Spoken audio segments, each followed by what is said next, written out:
Hey, it's Max with Lunar Replicas, and we're here with the already announced 1971 astronaut Corvette that was owned by Al Worden during the Apollo 15 era, which is coming up on the anniversary, and we're going to start doing some work on it. See, it is in rough shape. It's in original shape.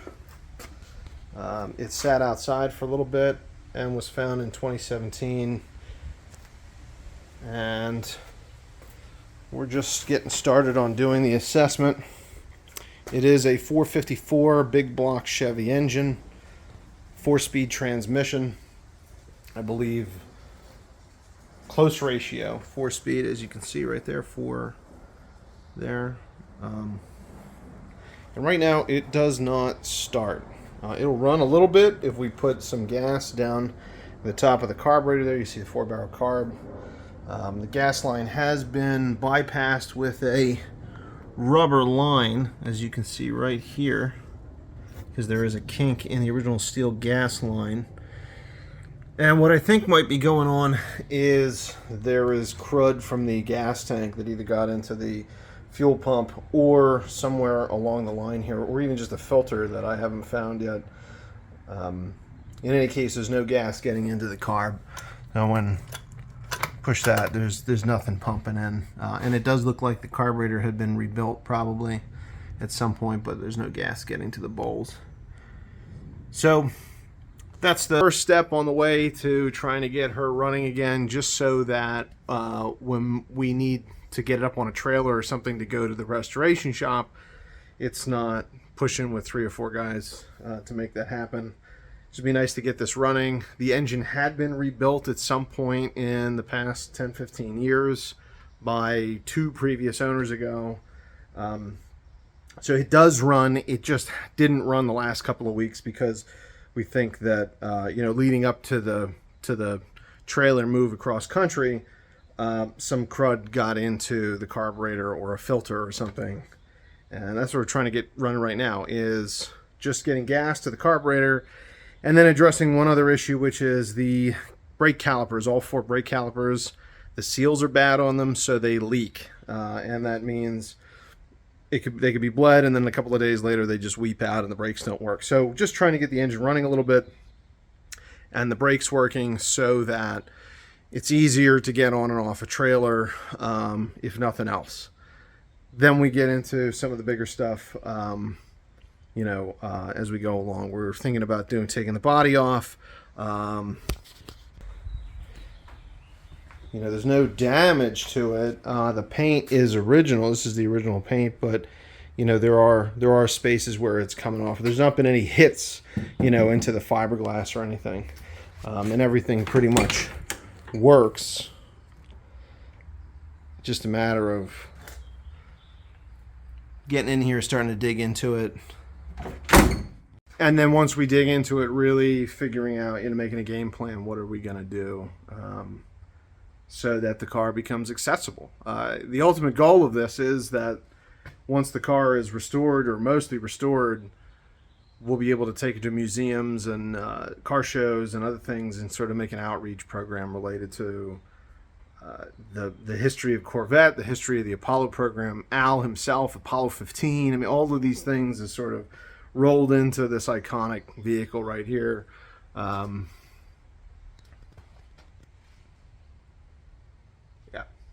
It's going to be a lot of fun. Talk to you soon. Well, I think we found our culprit. This is a quadrajet carburetor, and where the fuel line comes in, right into here is actually an inline filter, but it's on the carburetor side and it's really small.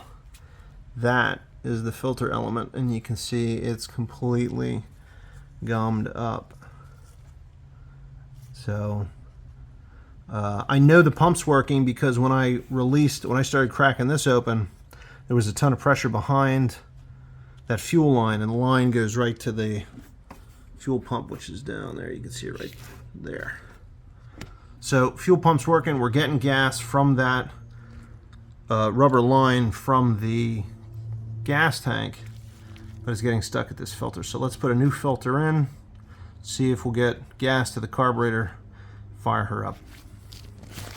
Alright, so the carburetor fuel filter for the Quadrajets is a little guy here.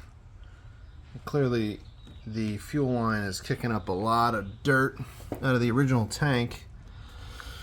We're going to put a fuel filter in line with this fuel line as well. That's the non-original. It's a rubber fuel hose. I'm going to put a fuel filter right there, clear one, so we can see what's coming out of that tank. And it's before the pump. Fuel pump's over there. It's before the pump, so it'll get caught there, and then it'll also, whatever's left over, will then go into the little fuel filter on the Quadrajet. So that way we're just double protected for now until we replace the tank or have it completely rebuilt. Also, the expansion tank here, which leads from the radiator, this line leads from the radiator to the expansion tank. That's pretty crudded up, and I think also that might be part of the I'm concerned if the radiator is not holding fluid. Again, we're just trying to get the engine running and driving enough that we can get it on and off trailers and get it to the engine shop or the restoration shop and see what actually she needs. Just make our lives a little bit easier. But we're going to work on that right now. See if we can fire up the car this afternoon. We have cut the fuel line there, put a couple of clamps in place in anticipation. Alright, we got the fuel line filter in there. Now I'm going to do the expansion tank line to the radiator, and then we can fill the radiator up, see if it's leaking. Okay, so got this hooked back up, but before that I used some suction to pull some fresh gas through the filter. You can see the filter is primed. The pump should be primed also. Got this button back up. We're going to try and fire her up on using this new filter. Then we're going to come see what kind of crud's hitting the filter, but we'll try and get something rolling here. All right, cross your fingers. So we're here in the cockpit.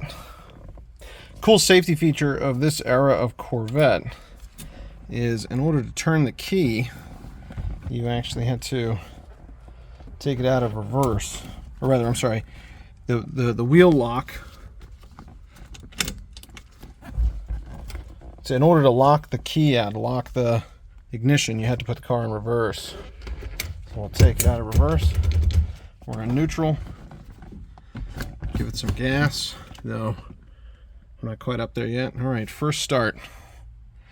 Here goes nothing.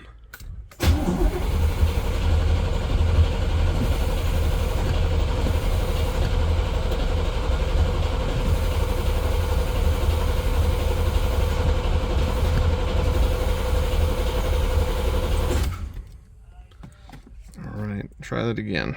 Okay, so it seems like fuel's getting now through the new fuel filter. Good fuel is getting to here, but not into the bowls. It's not squirting into the carburetor. So we're going to take that off. Take the carb off. See if I can blow out some jets or something. Alright, so we have the carburetor out and on the bench. I'm going to first see what's going on with the bowls and the intake here and why we're not pumping any gas into down the barrels. Be right back.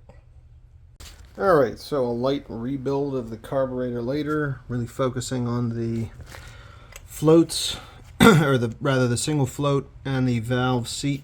Here the float seat, which was crudded up.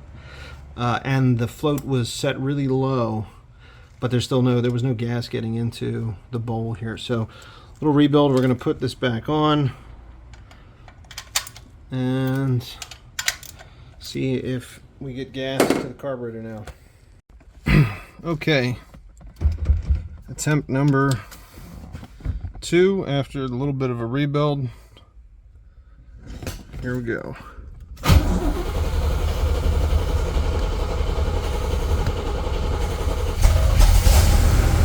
There she goes. So we're getting gas to the carburetor. Let's try it again. It's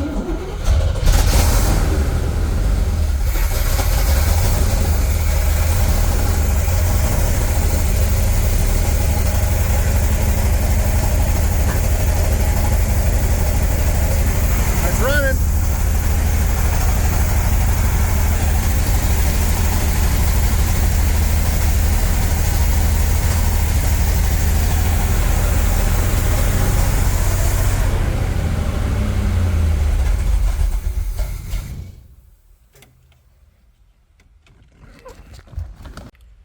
Okay, I adjusted the idle.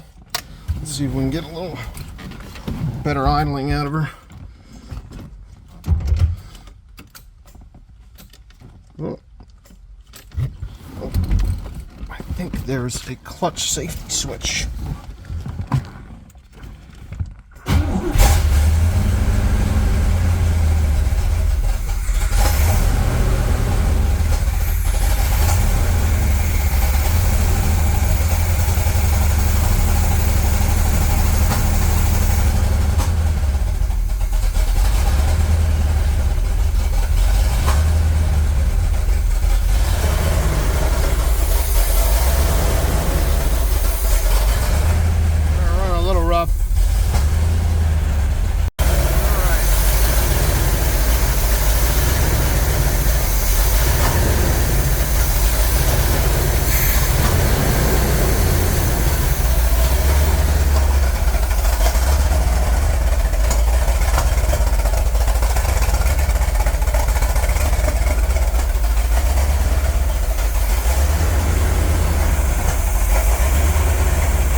Cold.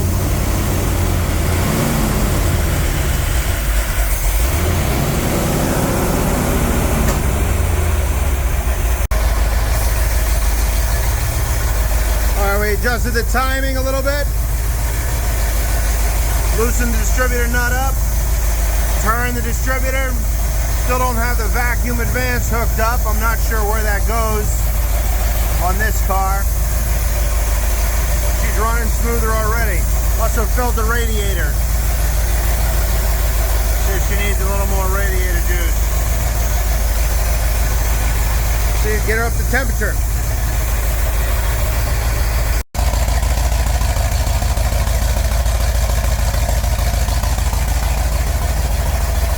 A little bit smoky, not too bad. So as it sounds, it wasn't quite running as well as it could have been. We might have been missing on one of the 8 cylinders, and there were a number of other little issues. Fortunately, they were resolvable, and you'll see in future videos exactly how we resolve them. Stick around. Thanks again for watching, and hope to see you guys again soon.